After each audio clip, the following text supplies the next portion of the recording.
Hey, folks, and welcome to the very first episode of Yes and Ask Me More. This is a revisit of my Monday, Wednesday, Friday Yes and Ask Me show.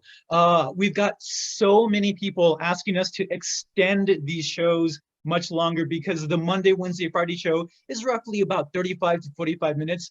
And if you know anything about improv, folks, these guys can talk for hours on these subjects. So today's show is a revisit of our very first Yes and Ask Me, and that is Head, Heart, and X Factor players. And I want to get ahead and bring my cast out because I have a few new faces for y'all. My first face is somebody who's very familiar to you guys, Tina Jackson. Would you please join us? Only because you asked so nicely. Tina Jackson, owner and operator of a Bear Stage Theater, the sponsor of this show here in San Antonio, Texas. Yep. That's you. That's me. I did it. Great, fantastic. Tina, is there anything you want to say about how long you've been doing improv? 20 years.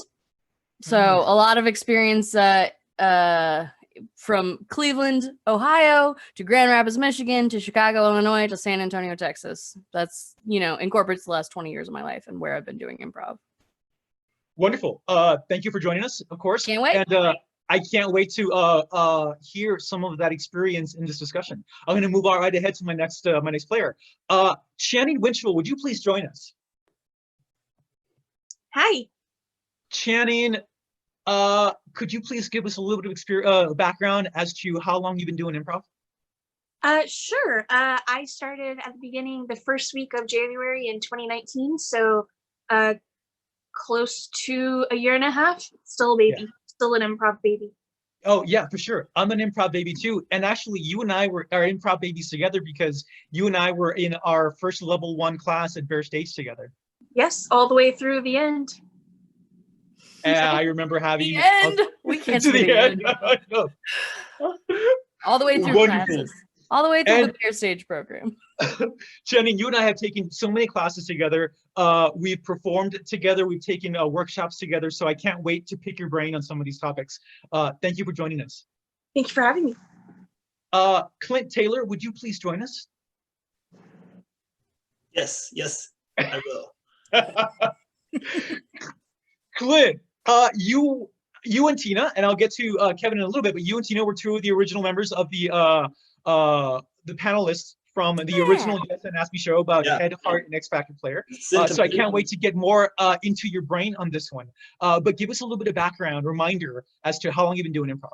I've been doing improv on stage for 2 years, and then the amount of time I spend thinking about it puts me at like 4 years. Yes, he's on the advanced track because he spends so much time mentally on it. Okay. I think that says a lot about where you fit in this category, but we'll get to that later.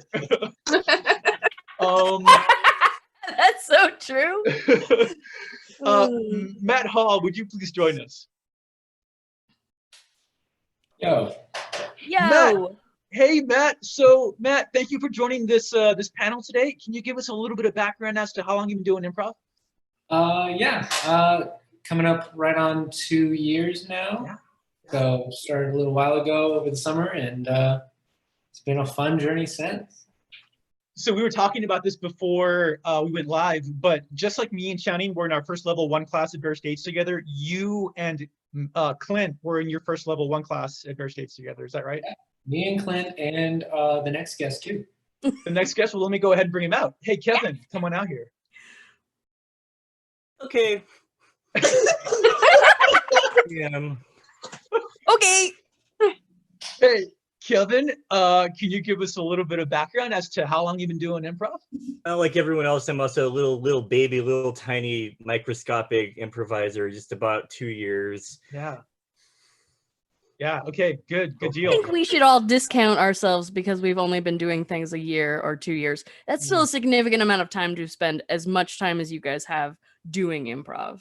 Yeah, maybe the problem is introducing Tina first with 20 years. And then you guys all feel like babies, but like doing anything for a year, like in general, like puts you in a pretty good category of like, oh, I've been doing something for a year. So it's like, I'm pretty we've sat after shows and talked about things. You've been in classes for a year or more, and no, Andrew, I've never held my breath for 2 years.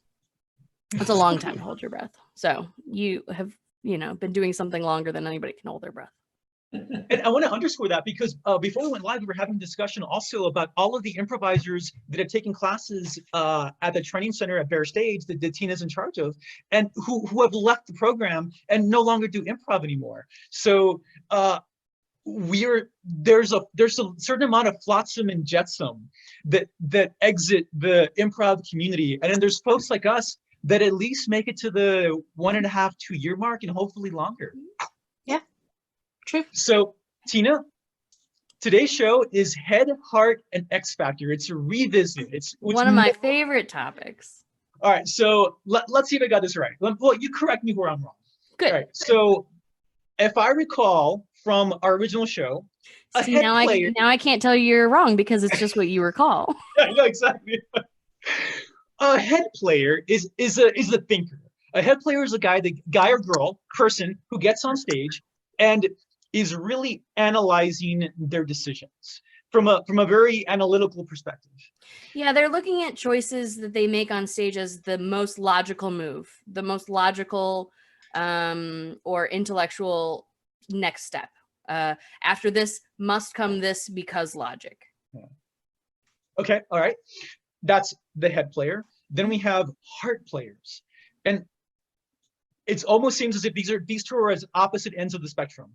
A heart player is somebody that doesn't think too much about the logical next choice, but instead is feeling their way through all of these choices, whatever feels like it should be the next thing. Right. It's a lot more reactive, little less following the next right move as much as reacting to exactly what has just come before you.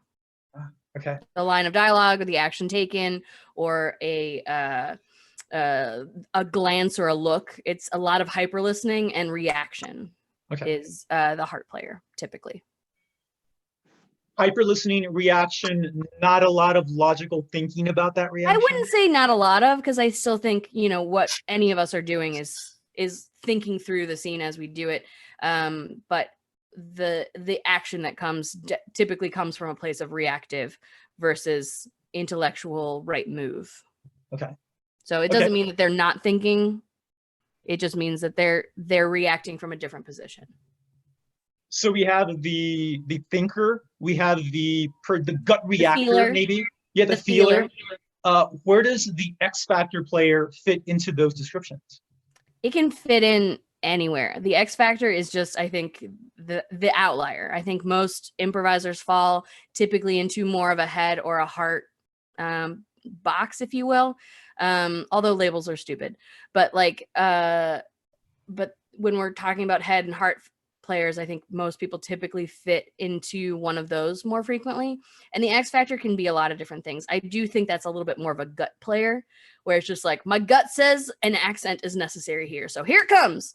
And I'm going to follow it through to the end, even if I'm not sure what it has to do with anything. I'm not sure where that instinct came from necessarily, or I'll think about it later and I'll figure out how to justify it. But right now, this is what's happening, and I'm not positive specifically where it's coming from. X Factors can be a lot of different things, and I think that's just like the third box that's the catch-all. If you're not a head or a heart, you're probably somewhere in an X region.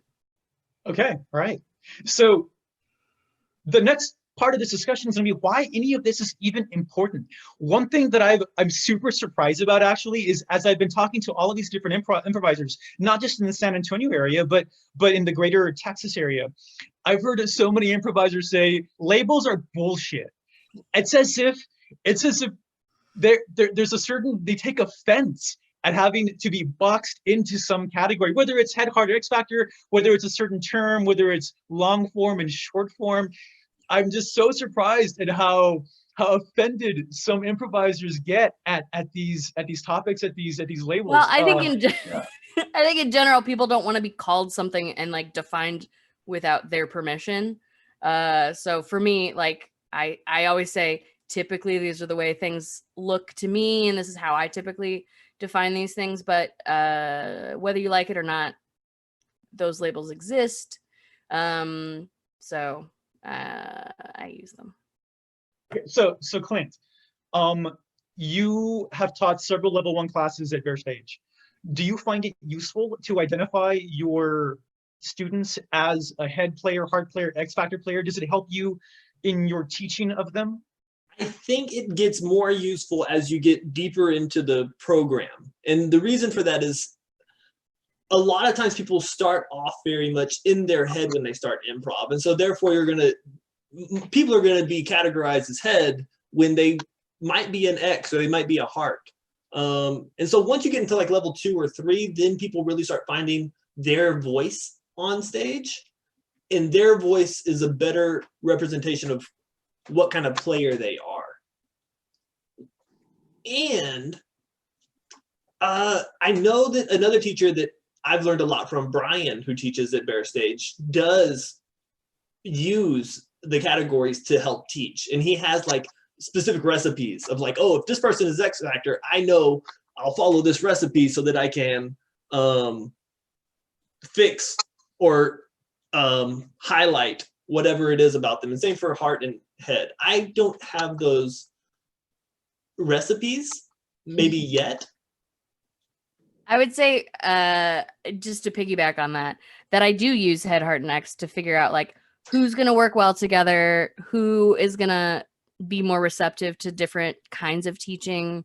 In a normal like school, elementary kind of classroom, we essentially talk about these things as like a visual learner, a tactile learner. You know, like we use these labels in other parts of education too. This is just maybe the improv version of it. But like, how do people learn? And so explaining something to a head player, I have to explain it logically, why this is important.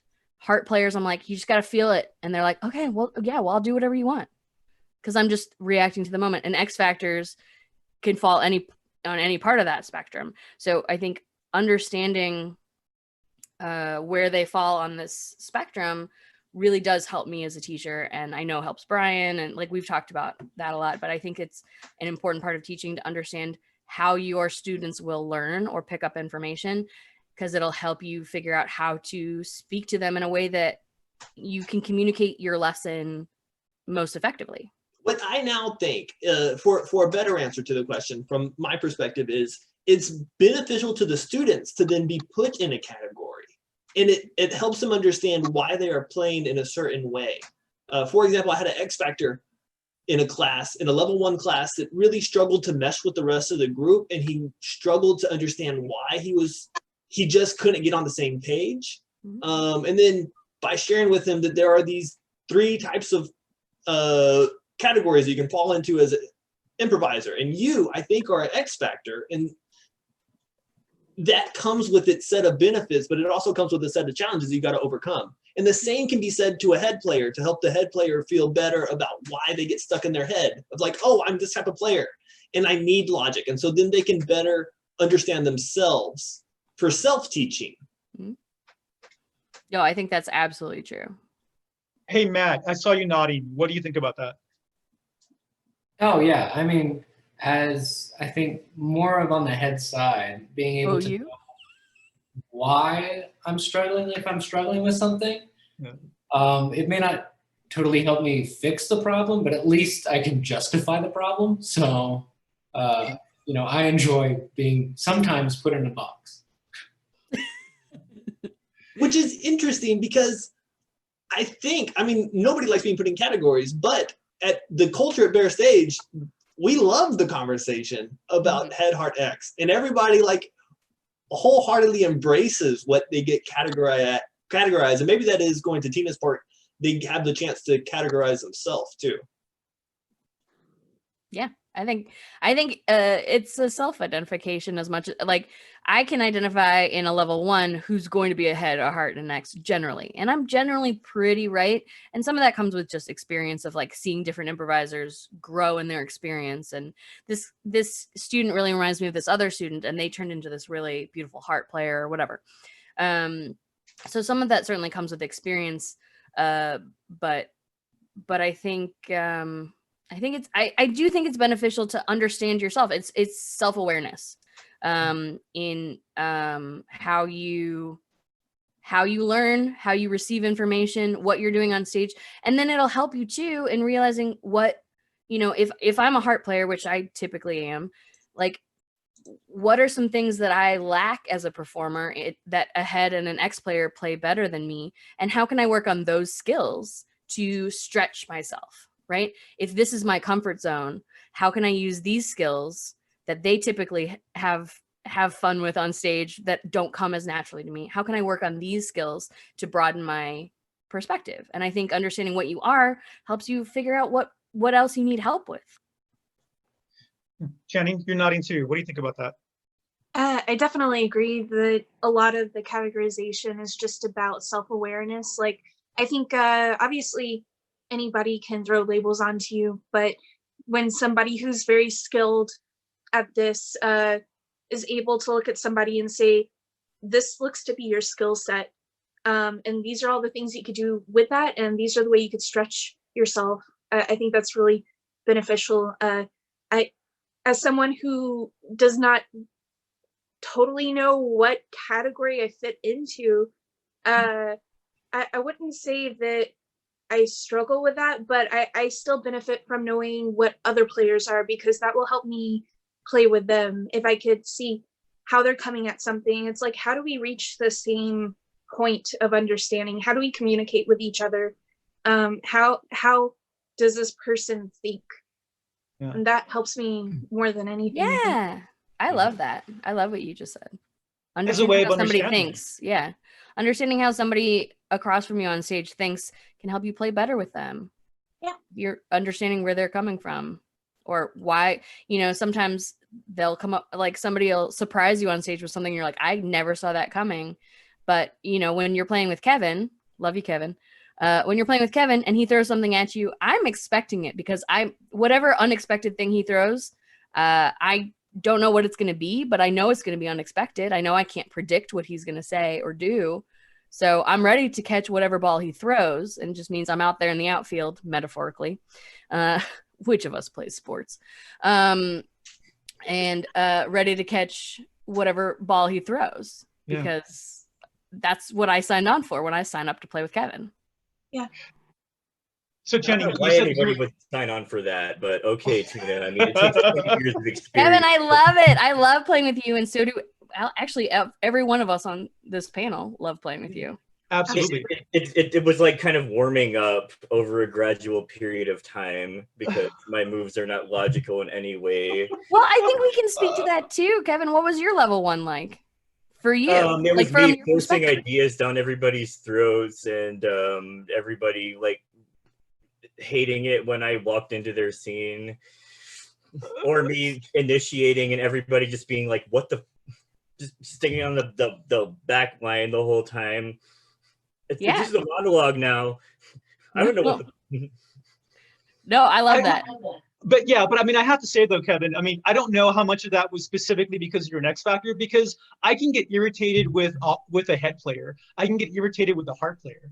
I mean, like those are things that can happen. I mean, it's, I think that we all have ways to grow. And I think that one thing that Clint, you mentioned at the last show was that you want to get better at being a head player, and that you have gotten better at being just a better head player.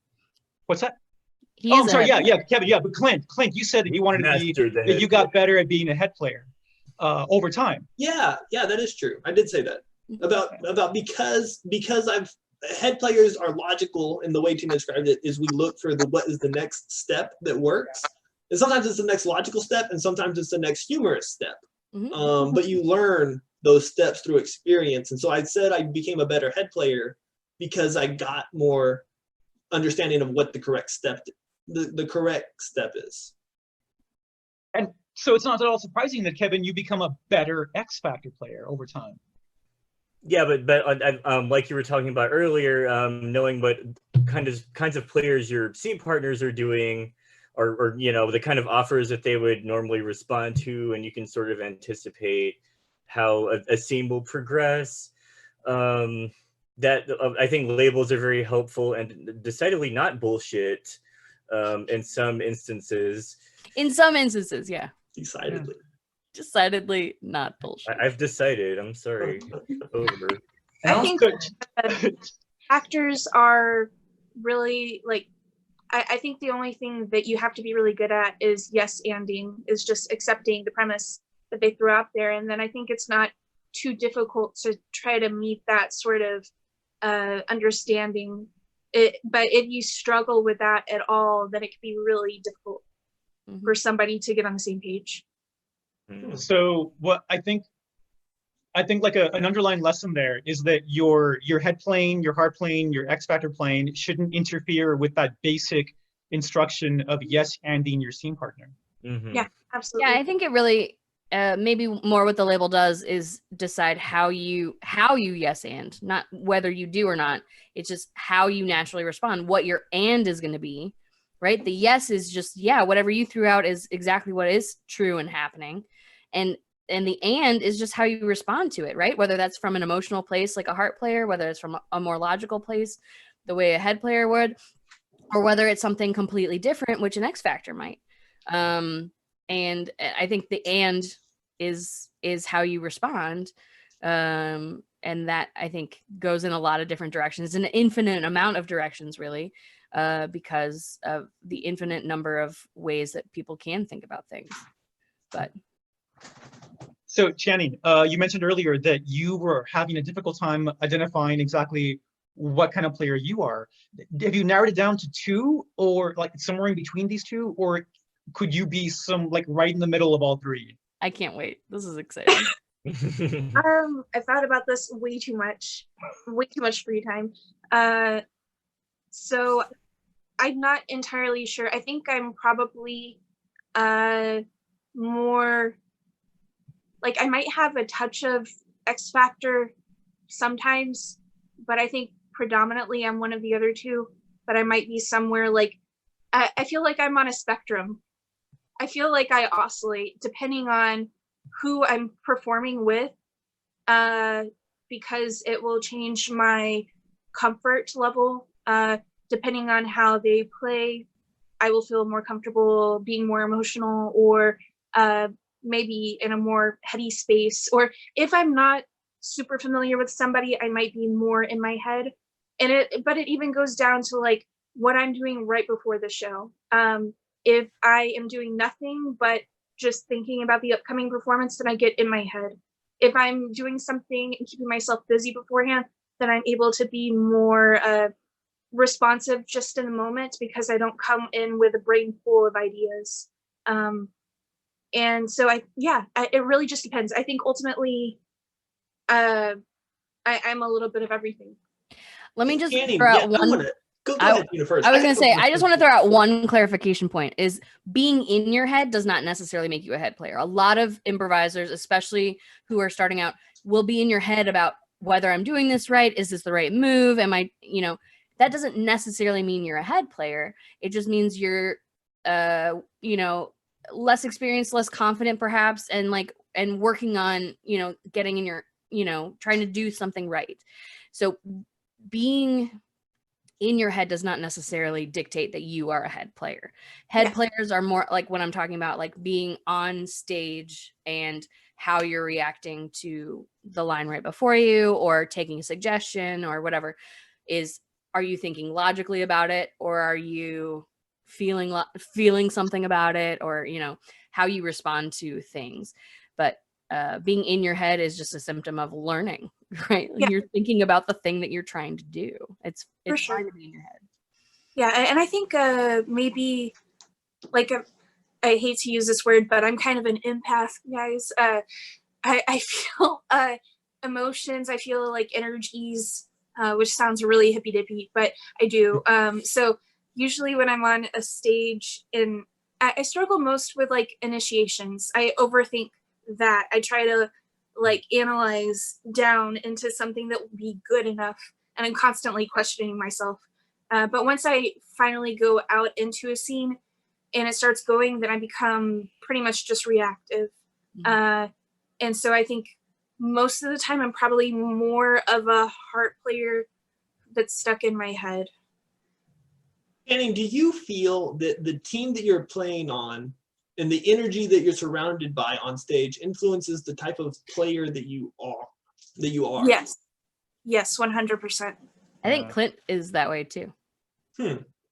I think, yeah, it's interesting because I feel like Kevin is an X wherever Kevin goes. Correct. Matt is a head wherever Matt goes. Yep. Generally, there's a few instances where Matt. I have found a dips few into instances heart. with Matt plays a heart, and it's amazing. And I mean, I personally feel like I play kind of the same type, but Channing is one for me that plays. It depending on the team that I see Channing in, I feel like I get a very different Channing. And Tina can do it because Tina's more experienced. I've been working a long time on diversifying my natural tendency. Right. So I think I thought about a lot of reasons why I could be so influx, and part of it could be I have a really bad memory. So at some point I can't remember information to do things that are analytical, like callbacks. You will rarely ever see me do a callback unless it's just like an accident. And then I'm like, it's like, great callback, Channing. And you're like, huh? Yeah.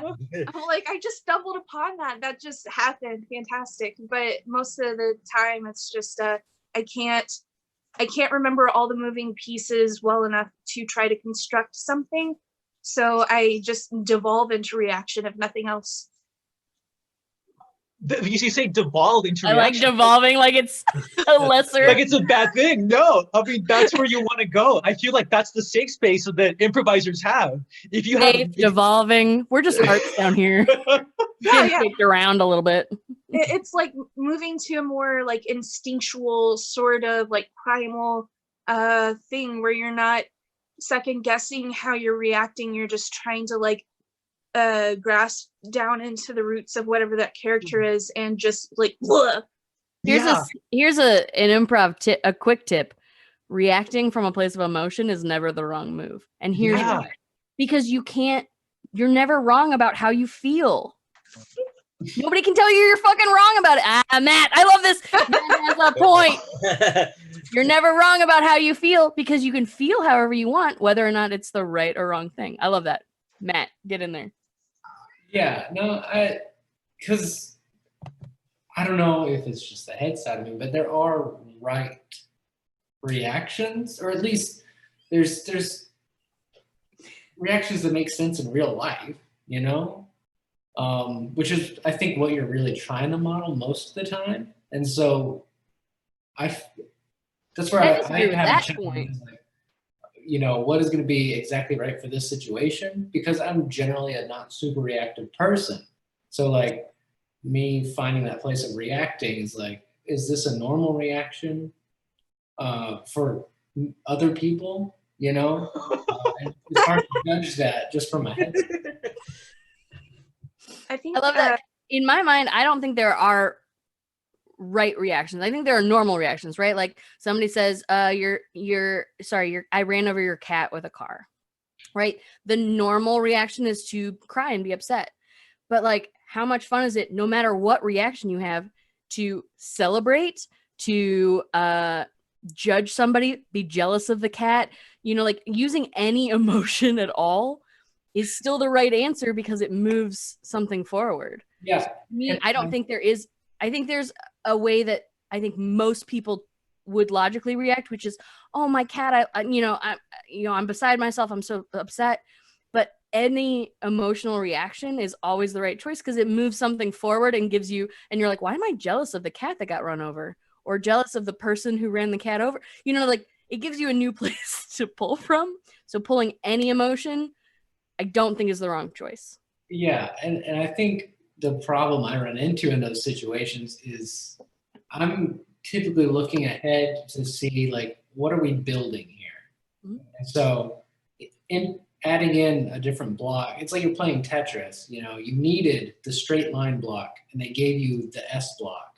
And it's like, this isn't what I wanted. What do I do with it? I needed to fit this in here. And so there's kind of that internal disagreement about whether I just throw the block in wherever, but I'm thinking about, I want to clear this Tetris block, you know? So that's kind of where the struggle comes in, because I'm trying to clear the block because I'm building this goal, and then I've never heard you say that, and I love it so much. Yeah. That's being such given an this other insight into your block brain. that doesn't fit in. So it's like, I guess I have to screw up my symmetry somehow, which is just So Matt, what I'm hearing you say is that before you react in a scene, you have this conflict between what your character might just genuinely react to, and you also have what does this entire scene need right now in this moment. So there's that conflict between your character's reaction and what the scene or show needs. Is that what you're saying? Yeah. For me, I think a lot of times in a scene, I'm thinking about where is this going? You know, I'm trying to look ahead, and I can think I see, you know, where this thing should go to that has a satisfying ending. And so I'm trying to build to that. And so I'll take the pieces and try to fit them together like the Tetris deal to where I can get to that goal that I want, you know, because you can rotate and move around the pieces that you're given, the gifts that you're given throughout the scene, to try to make that full picture and clear that, you know, by however long block that is a Tetris. Okay, folks, if you use a Tetris analogy to describe your improv style, you're a head player. I think that there's no debate about that. There's I no was gonna say, debate about Matt that is- whatsoever. Matt is one of the headiest players I've ever met or played with. The way he thinks about things and how much he will sometimes resist like the emotional connection of something. And I say resist very lovingly, but It's true. I'll take that. because it doesn't come super naturally to you. So you're still looking 3 moves ahead to see how it's going to all fit together. And I think that is Yeah, a really typical like head It's like, sort I of, should back right now and build it. I like that question, Andrew. Good. We're getting a lot of good questions in the chat. Yeah, there's some good stuff in here. I want to Okay, hit some of those. All right, so I want to address this one specifically to Kevin. So, Kevin, you mentioned earlier that in your level 1 class, you may have been a little bit too crazy in your scenes, a little bit too demanding of your scene partners. Tiny Disagree. minuscule You're bit. probably perfect. It was a problem. As you were Yeah. as you were moving up in the program, your level Not 2 for class, you two, but great for me. your level 3 class, your level 4 class, and then you're learning, I'm assuming, better listening skills, better ways to support your partners. So one of the questions in Twitch is, how has playing with these different types of players helped you have better conversations and empathy with people in the real world? So as you were becoming a better, more understanding and a better listener of an X player, was that having an effect on in your IRL, in your real life relationships? Okay, well now we're crossing a boundary, Rick. Sorry, I'm so sorry. You I'm sorry, Twitch. There's a boundary. No, but actually, like it's made me made me a lot more empathetic. Like I used to work at a library before everything went to hell, and we get all kinds of weird people coming in, and I'd be able to relate to pretty much anyone, even if they were like crazy homeless people that we needed to kick out. I would find a way to like empathetically kick them out. Yeah, it's just I can see other people as like players on a stage. It's kind of strange. I think Tina just completely screwed up my brain. You're welcome. You can see, Yeah. I want to hear that a little bit more. You can see other players as Other what was people that as last thing you players. said? Yeah. It's like, you know, real life is like we're on a stage because Tina broke my brain. So yeah, it's like, how do I yes and this crazy request to, you know, sleep in our bathroom for the night. So then I have to put myself in their shoes. It's like, well, you know, there's a little alcove in the back that's covered where you can sleep. But unfortunately, yeah, it's probably a bad idea. But you know what, sweetie, just go in the back. I won't tell anybody. Aw. That's sweet. Yeah, you make me a hard player too. Like, I think X factors are challenging when you're starting out, but it's like skill ceiling wise, X factors add so much, especially as you go. You know, because if you're like me building the Tetris block the whole time, like you know what's gonna happen. Mhm. You've played Tetris, so if you just keep watching me play Tetris, it's not exactly exciting. Mhm. But as you get the elements of the X Factor in there, you break things up and you create that interesting asymmetry. I think that's important. Yeah. S blocks all the time, man. You're never gonna get that Tetris. I may not react to it quite right, but Again, but what's right? What's the makes right it way to respond? interesting. I I think think there that heads I don't think add as much of. yeah, I mean it's so much you know, in a recipe you can make you can make a steak a whole bunch of different ways. Sorry, Channing, you're a vegan. You can make rice a whole bunch of ways. Rice? Okay. You can make rice a whole bunch of different ways, right? And some people love white rice, and some people are like, I need fried rice, and some people are like, I like rice with this weird chili something sauce on it, and then sprinkled with this thing. And I'm like, man, I've never tried that, but I would try it. You know, it's like if you're just doing anything one way, it's maybe not so interesting. But like having a mix of head and heart and X Factor kind of players on a team together is really kind of a great recipe for something surprising like an X Factor, something emotional like a heart, and something that really flows, which a head player I think is more want to create more of an arc or a story or like a piece out of all of these disparate scenes, including callbacks, including, you know, but when you have all three of these pieces, how great can it be to work together? Yeah. You know, it's better than just Tetris and better than just, you know, ping pong flying everywhere. Yeah. And better than just a pure emotional drama where you're just crying at the end of Grey's Anatomy every single time. Sorry, that's me. But Yeah, having a mix of players is what makes improv so much more interesting to watch. I've been thinking about this too, of like, is there an ideal ratio of head, heart, X's for a team? And what's interesting is that there are teams that are very entertaining that are only hearts or only heads. Mhm. And I think I would love an only X team. I can't think of an only X team. An only X team would, by the way, be the most banana pants crazy thing. Yeah, yeah. It would be insane. impossible. But Like- also, nobody would ever schedule a rehearsal because nobody would be like, "Oh, I'm going to take the charge of this." Yeah, no. I never rehearsed. No. Kevin would be like, "Ah." Oh, but to your point, me and Matt are on a team, Bachelors of Science. We're both decidedly heads. Very heads. However, it's entertaining. What it's lacking though is variety. It's essentially the same show every single time, where we're professors talking about a subject, and it's humorous, but it's one flavor. Whereas once you throw an X in there, once you throw a heart in there, now you have a much more flavorful dish. So like when we did Duo Swap and Matt did Bachelors of Science, the show with Falky, who's such a heart player, like that show changed dramatically, even though it was still the same show or format or whatever, because Falky struggled through the first several minutes of the show until she found a connection with Matt. And then all of a sudden the show opened up like a beautiful flower and was something totally different than what Clint and Matt would ever put together. We would never play a beautiful flower. Yeah. You would never play a beautiful flower.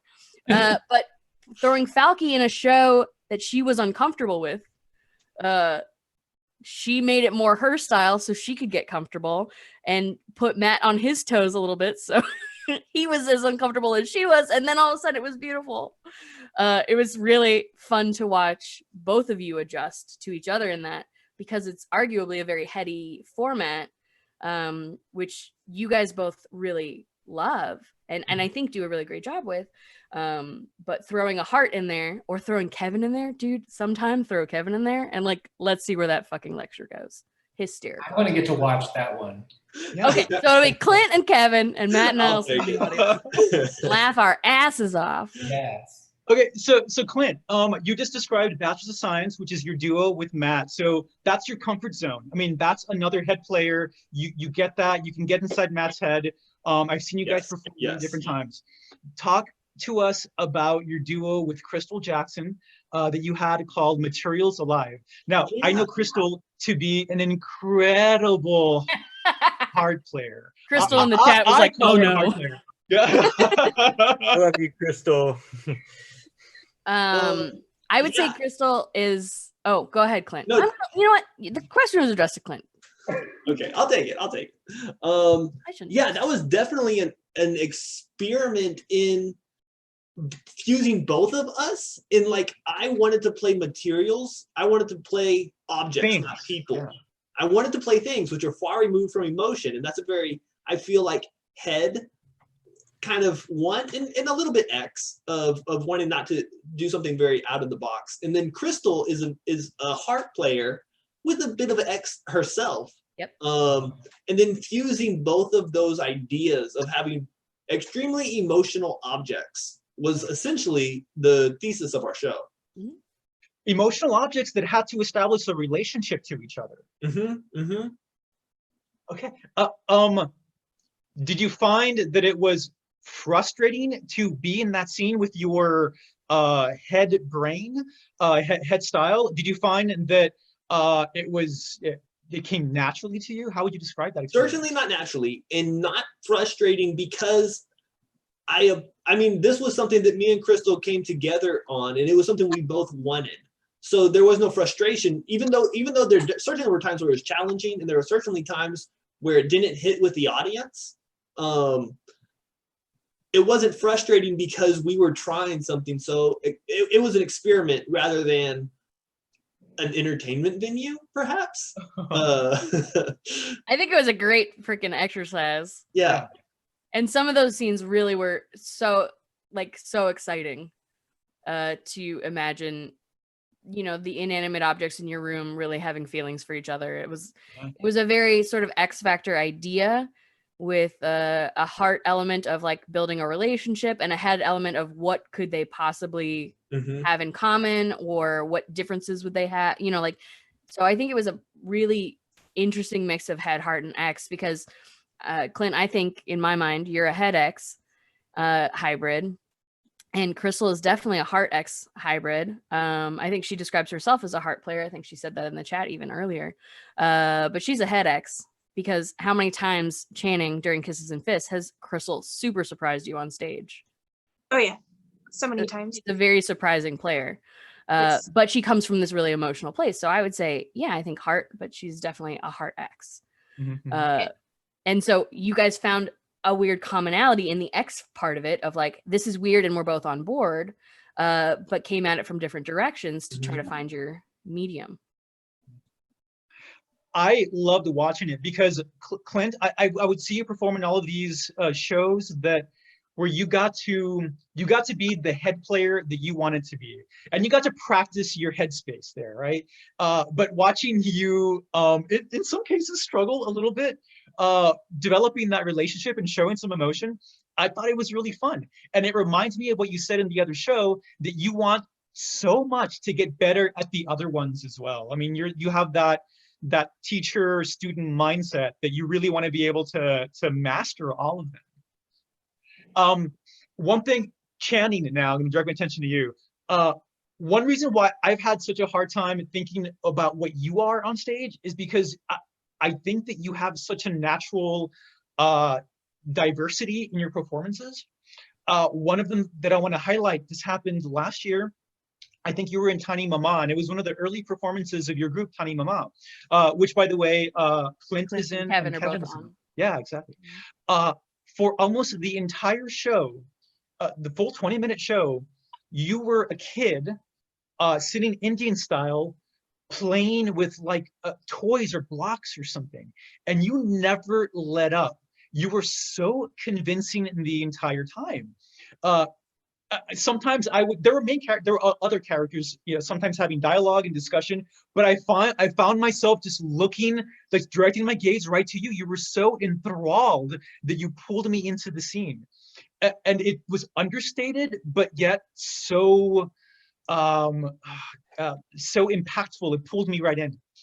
I've seen you do. She was so fully immersed in that character. It was Yeah. so engaging to watch, for sure. It That really was. Our worst performance to date. By far, yeah. That was the one where I was a dog. Kevin was a dog. We couldn't find the same place. Like we were on different pages. It was the worst. It's so funny that you guys are so hard on yourself on that one because I remember that Kevin, I remember you being a dog. I remember Falky. This blew my mind. You start barking. Falky looks at you, makes an ugly face, grabs an improv bone or something, throws it, and you immediately went to go get it. And it was so flawless. It was so seamless. I saw the thing in her hand. I saw it fly through the stage, and I saw you reach, jump over and grab it with your mouth. That was fantastic, Kevin. I think it's hilarious that you guys are so hard on yourselves. No.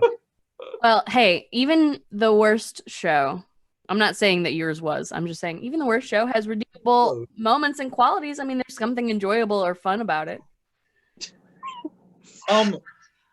Clint, was that the show where you were the assistant and you didn't come into the scene until like almost halfway through the show? That was a different one.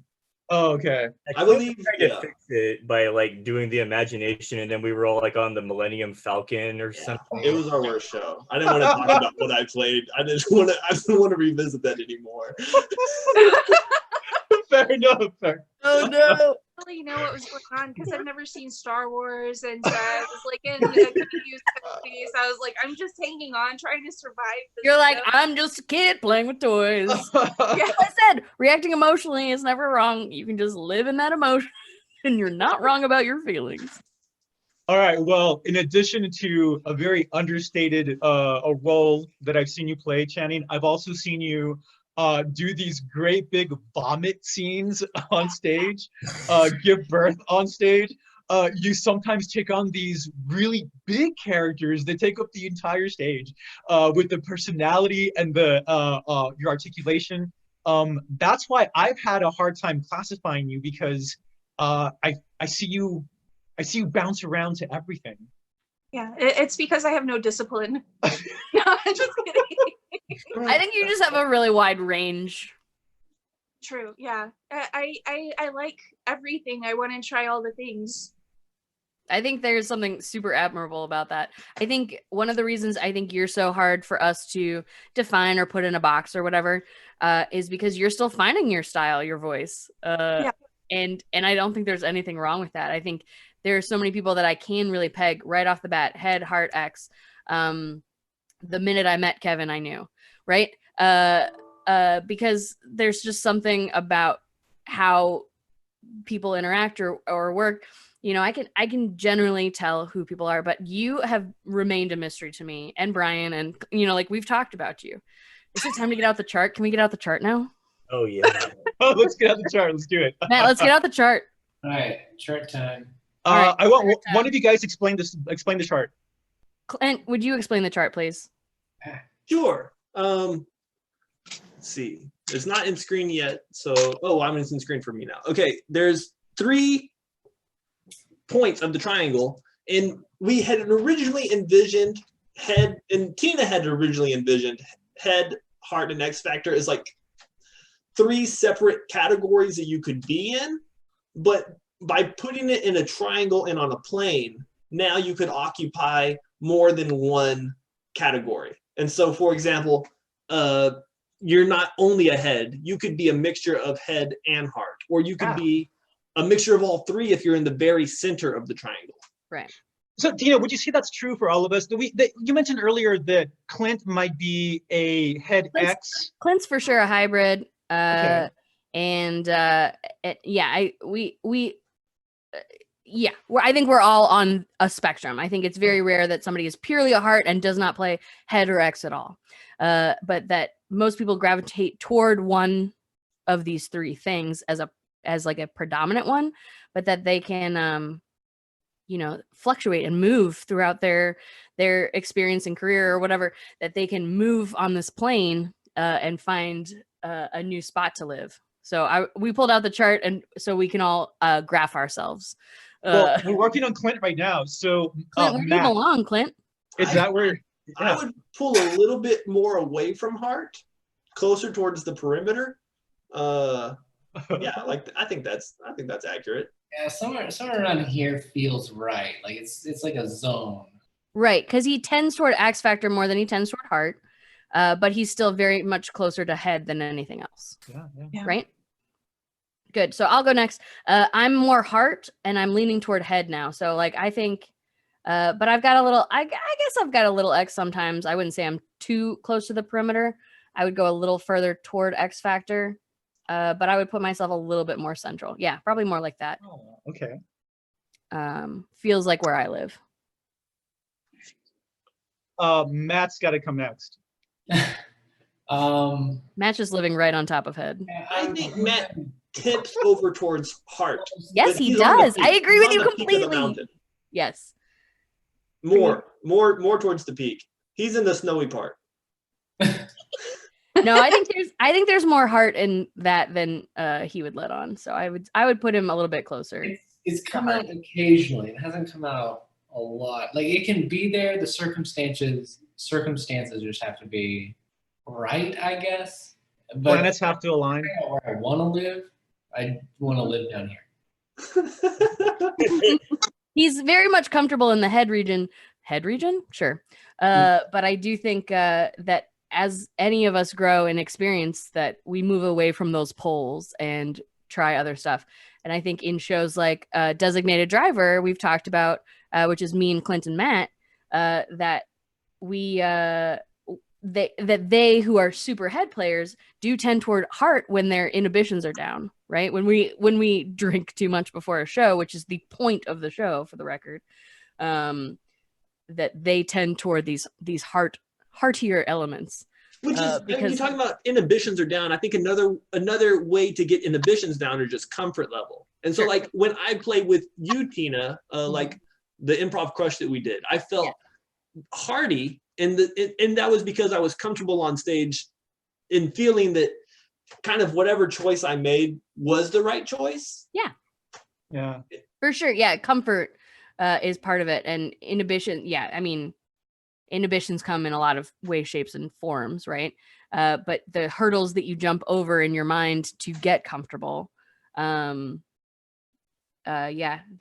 comfort level for sure is very much a part of where that safety lies, in the ability to take a risk. And sometimes for somebody like Clint and Matt, taking a risk is just being emotional. I love that. I love the idea of the hurdles that you have to jump in a scene in order to get to where you want to go. That's an interesting concept for me to think about. Rick, where do you live on this chart? Oh shit, I don't know.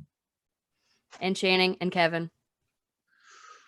I want everybody in the chat thread wants to be put on the chart. Yeah, they do. Everybody's like, do me. Let's see. You know what? Is it hubris to think that I'm right in the middle of head and heart with no X factor? I'd put you there. Yeah. On the line. Put him on the line. Yeah, put him on the line. That's exactly where I feel. Yeah. I would put him a little closer to head. He's more head, but he loves going emotional. Yeah. But I don't think it comes from I think it comes from a decision point, not a reaction point. What do you think, Rick? I want you to self-categorize. Yeah. Where do because you are one of the most emotional players I've ever seen, and I love it. Where does that emotion come from? I mean, it definitely comes from my heart and not my head. Well, the first thing, let's get out of the way, is I got no X factor whatsoever. Nothing. So this is accurate. Very linear thinking here.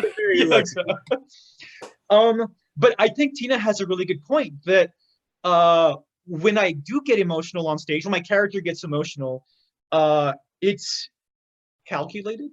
Yep. I think you decide to be emotional. You're like, oh, now is the right time for me to bust out some of this shit. And you're like, I'm going to take this emotion, I'm going to crank the knob, and I'm doing it intentionally to turn my emotion up to 11. That's how it feels. Yeah. Okay, so when somebody gives you a statement, and we'll use something I saw on the Twitch chat earlier of like, you hit my dog, or like you got in a car crash, you are going to take a calculated decision on, I'm going to pick an emotion. Yeah. What is the logic in which emotion you choose? Oh, well, now I'm going to go back to what you guys talked about earlier. Channing, you mentioned this, and Clint, you mentioned this, and that has to do with the team, right? Am I doing like a fun of if I'm like a fun quick montage. If I'm doing that, then it's going to be a silly, over dramatic reaction. Like a final gimmick, right? When yeah, you're final playing gimmick. Yeah, exactly. If I'm doing Let It Out with Lynn, and she comes to me with tears in her eyes and says that she ran over my dog, then it's going to be a completely different reaction based on that. I have to be able to. Oh, then maybe that's the calculation going on, right? I need to know what's going on around me. Yeah, that seems fair. Hmm? Okay. All right, we got some more people. We got Channing and we got Kevin left. Chart. Okay, well, I'm super easy. I'm like right where the X ends in the like snowy area. I'm gonna put you. Like I'm as gonna far put away you. from You're, her as humanly possible. That's where No, yeah. I agree where he is currently. I think there's a lot of head in Kevin. area. Yeah. There's I a think lot of I think there's a lot of heart in Kevin too, though. yeah, I would put him a little further away from the from the perimeter. Yeah. Is that he's still closer to X, but he's got head and heart. Yeah, we Yeah. got some You can Twitch get- folks saying that he's got some heart in there. Yeah. For sure, because I'm thinking about we've already talked about Crystal Jackson. She's got duos with everybody here. But Crystal Jackson and Kevin did a show at the Big Little Comedy Fest in February, right before the world went to shit. And it was so beautiful, so emotional, and so deep. And I was like, that was such a heart show, which is, less than what I or it's different than what I generally expect out of Kevin. But because Crystal is such a heart player, a heart X, that she brought out so much emotion in Kevin, and he was just acting up there. It was just beautiful performance, and it was coming from I think an emotional, reactive place because of his connection with Crystal. This only comes out with Crystal, by the way. Everything else, I'm like on that line. I'm as far away from heart as humanly possible. But it tells me that you're so capable of it that you're gonna only with time, Crystal. you're gonna open that up. Yeah, but Kevin, why? Why does it always only come out with Crystal? Are we going back to comfort Crystal level? is amazing. I thought we discussed this already. She is amazing. But I think like I've seen you be more heart leaning in Tiny Mama as well. Agreed. And I feel like other instances too. But yeah, I definitely see you being very like emotionally vulnerable in a lot of different instances, a lot of different times that you've performed, not just with Crystal, but especially with Crystal. Especially, yeah, I would agree, especially with Crystal. Yeah. Channing, where do you live? I also see, those head elements because you're bringing in, a lot of knowledge and background. I think with your characters, like you have. Oh, he's so intelligent that he'll bring up stories about something from an article he read 3 years ago, and I was like, where did that come from? And he's like, oh, I read this article, and I'm like, what?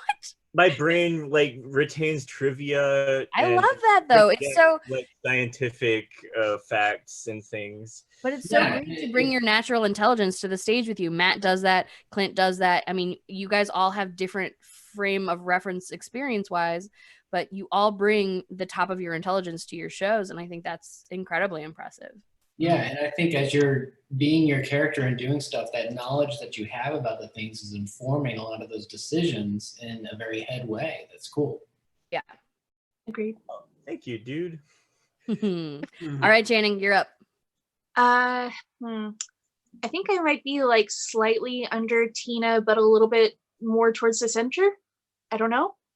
What do you guys think? I would put you closer to X than you think. Yeah. What was that? I think you overthink, but I don't think it's a head player move. I think it's just like your brain turns. I would put you like a little above me, but closer to a Kevin level. So like I would put you, I'm pointing at a thing, but Matt can't see. I can't see. I know. I would put him put Channing above my N and a little above Kevin's name. Yep. That's where I see Channing. Okay, good. Yeah. Do you know what I mean? So you're like you're not playing any of the poles too hard. Yeah. But you're playing all of them a little bit. I get that. I think part of what confuses me sometimes is that I approach emotions very analytically. Like I'm a very just in my general life, I'm slow to react to things emotionally. I think things through before I react. So I think that carries over into my performance, and it makes it come across as being like a head thing, but it's because I'm thinking through the emotions. Does that make sense? Yeah. Yeah. Something I'm noticing from this chart is that it's gender is what I'm noticing, and also as a teacher, when I'm categorizing students in terms of whether they're head, heart, X, and like I'm much more inclined to categorize a woman as a heart player than as a head player. And if she's in her head, if it was a guy that was in his head that much, I'd be like, you're a head. That's what's going on. But if it's a girl in her head, I'm like, oh, you got societal inhibitions. You're really a heart. And I think that's a totally fair point though, because I find that as well. But I think we are talking about a little bit of societal inhibitions, but I think we're also talking about the conditioning. I think we're talking a lot about the conditioning of men as young boys to get over it, suck it up, deal with it, put a Band-Aid on it. You don't feel anything, feelings or weakness or whatever. So I think it's more about the denial of emotion from men typically than it is even about women being more in touch with their emotions. I think everybody can be that in touch with their emotions, but I think we've conditioned men away from emotionality. And so I think it's harder for them to access those points in general. And so what is conditioning women away from head? Because you and Channing are both clustered towards the heart. Too. But I know, I mean, certainly this is the panel that we're looking at right now, and these are the plots or the points that we're plotting. But there are plenty of women at our theater who I would classify as head players. There are plenty of men at our theater. I wouldn't say plenty, but I'd say there's a few men at our theater who there's I would outliers. There are outliers to and this. there's outlier women, but I think in general we categorize women as hearts and men as heads. Typically, I do find that to be more of the case. But I do think it's about societal upbringing and specifically about more the conditioning of men to not feel things and be logical. The fact that women do feel them. Yeah, women are not ever told to not feel things. It could be like, oh, stop crying about that boy or whatever, whatever the fucking reason that you're crying is, But like nobody ever chastises a woman for feeling.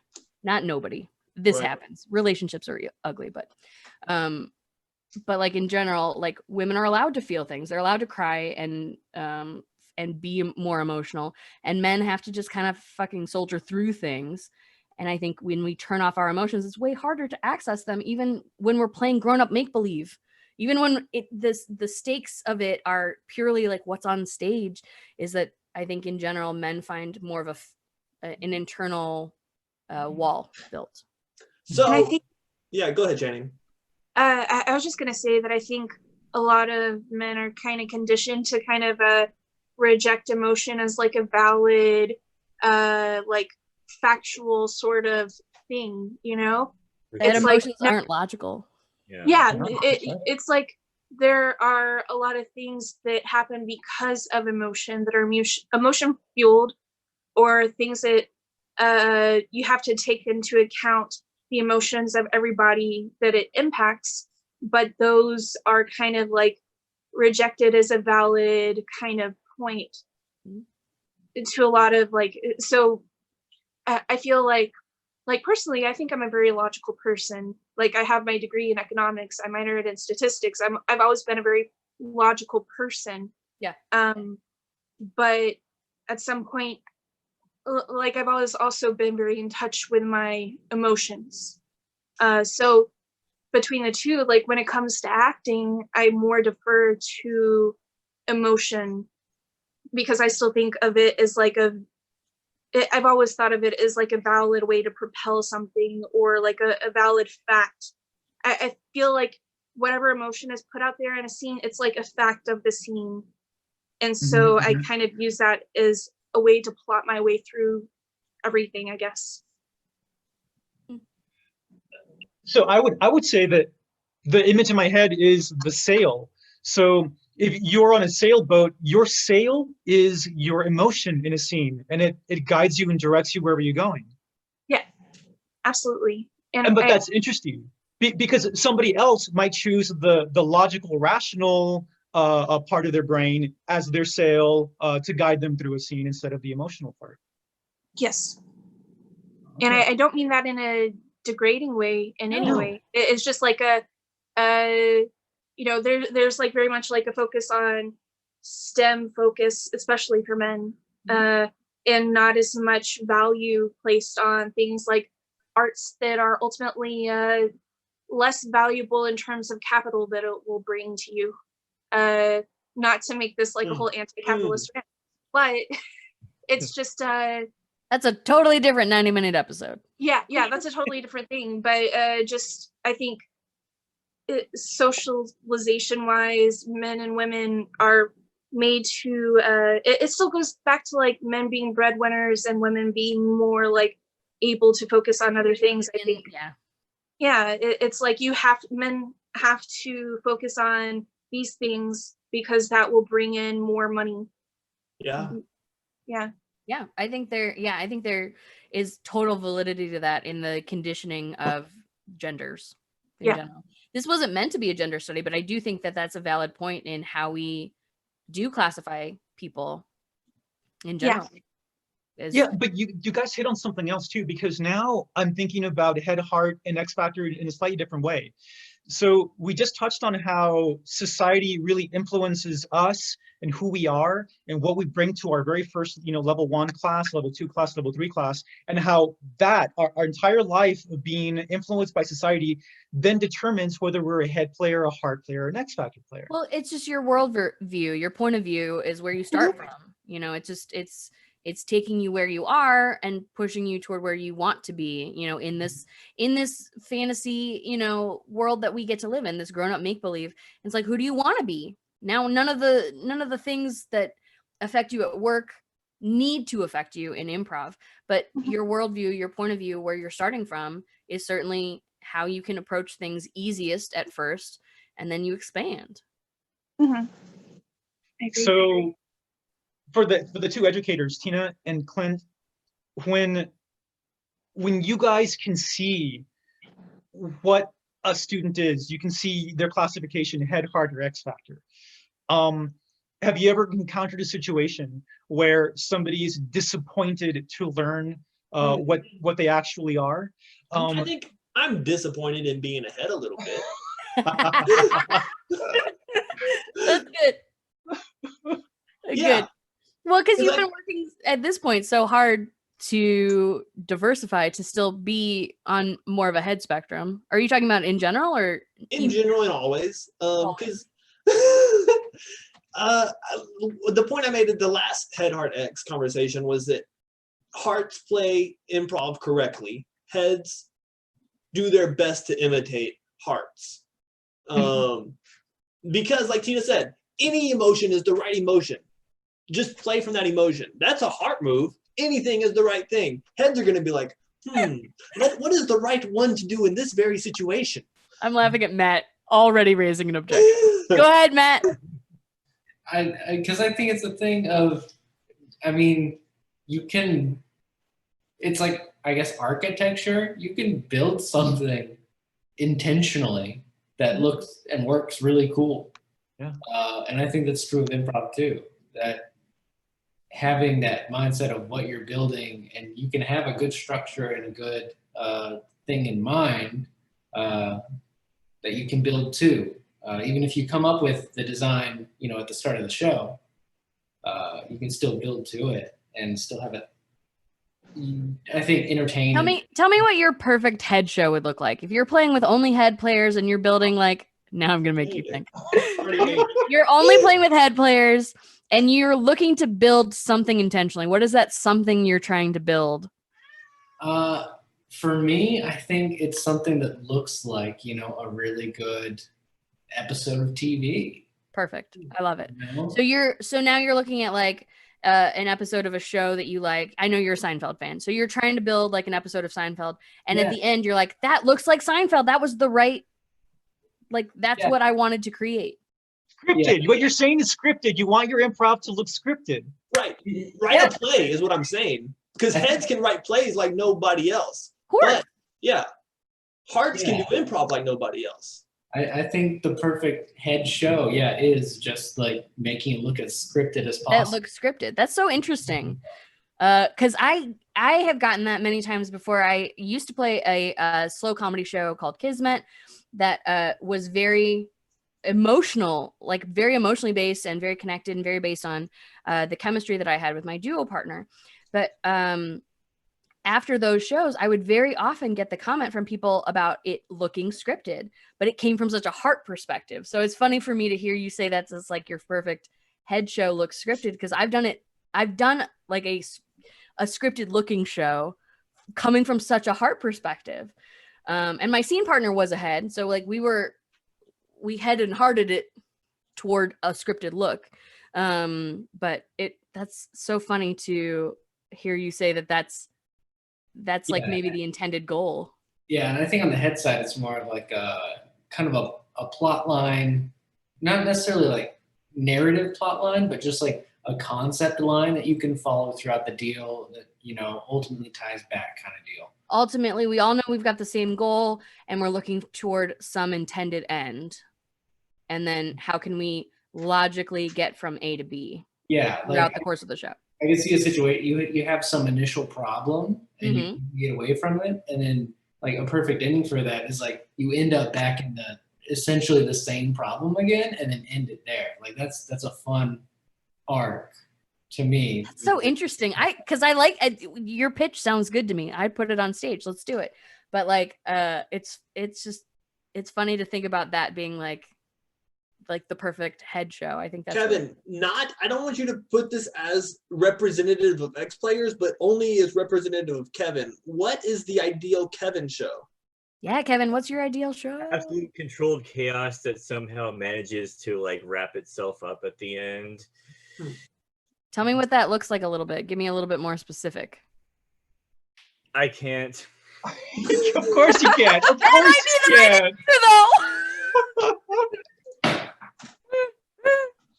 Oh, I love that so much. No, I want to see inside Kevin's brain, because I feel like the image that he has right now is just like it's a Tasmanian devil tornado. Yeah, swirling, swirling, swirling, and then bam, at the very end, everything's nice and neat and perfect. Yep. It helps that I'm only doing scenes with like one other person most of the time. Yeah. So I only have to listen to like that person, and of course I'm not gonna like be distracted by something else. I don't know. I guess that's why I do better in duos than with big ensembles, especially in jams. Those are scary for me for some reason. I think a lot of it is just like having to deal with people who don't know how you're going to act, and you don't know how they're going to act. And most of the time the scenes just don't go anywhere and they're a confused mess. And no, Rick, you don't want to look into this brain. It's just full of cobwebs and like little bits of like TV shows and music and stuff. And no, you don't know. Nobody wants it.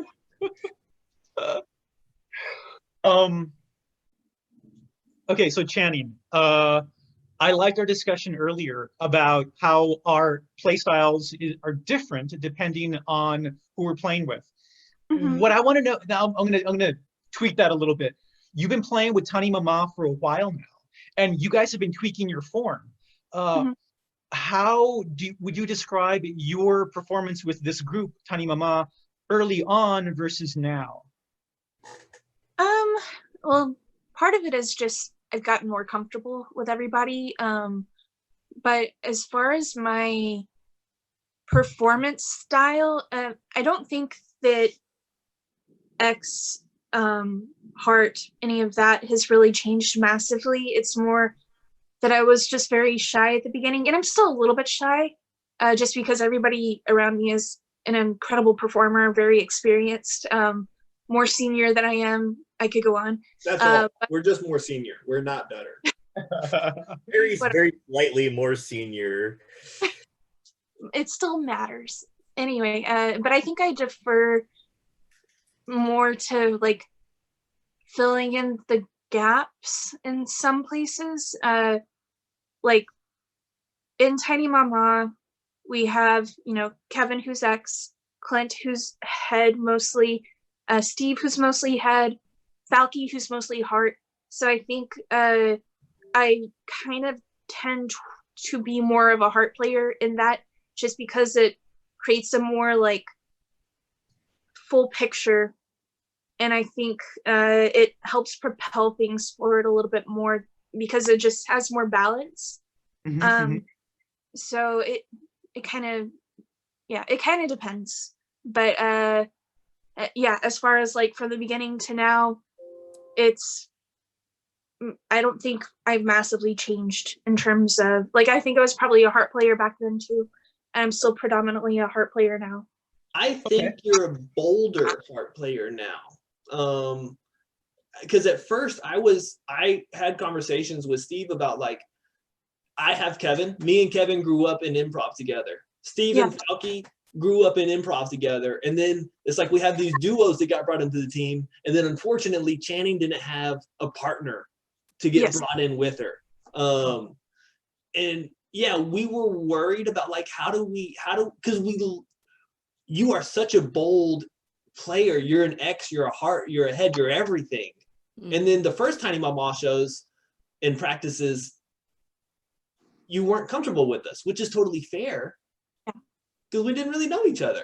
But I think that has shifted so much recently before the shutdown.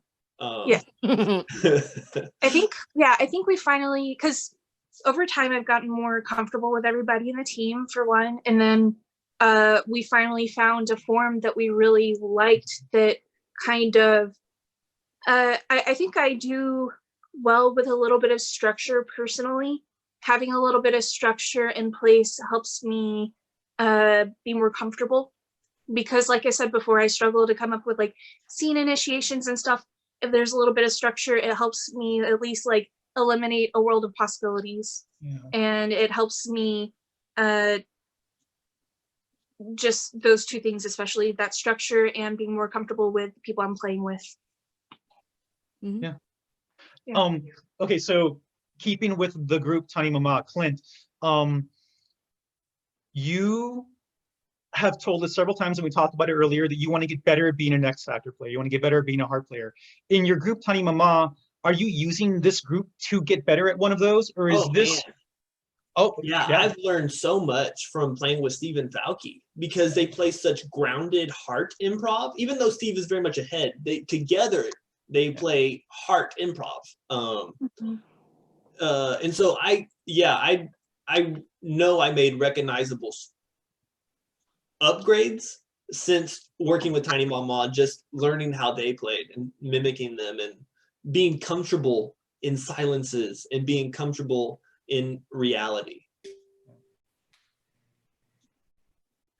In terms of X, I'm still working on how to become a better X. I think actually Matt is helping me become a better X because he encourages me to be an X in Bachelors of Science, where it's like kind of the dynamic we have is he rants hilarious things about a topic until he runs out of steam, and then I throw in a wrench that Matt can rant off of again. And those wrenches are the X factor that Matt has inspired me to do, and also that it's also inspiring that I never thought of myself as an X factor or have X capabilities before Bachelors. Yeah, I think having those other elements are so essential to the show. And as kind of we charted out, I'm poorly, my tool set isn't as good at branching out into the others, I think, which is not as great, but honestly, I'm fine with that. I like hanging out in the corner I'm in. So it works out well, but absolutely. If there was another me and it was a show with just two me's, it would not be a good show. 100%. I can tell you that. Like, you need that diversity. Yeah, for sure. So one thing that I'm discovering right now is that all of us except Channing have duos that we fall into this wonderful comfort level with.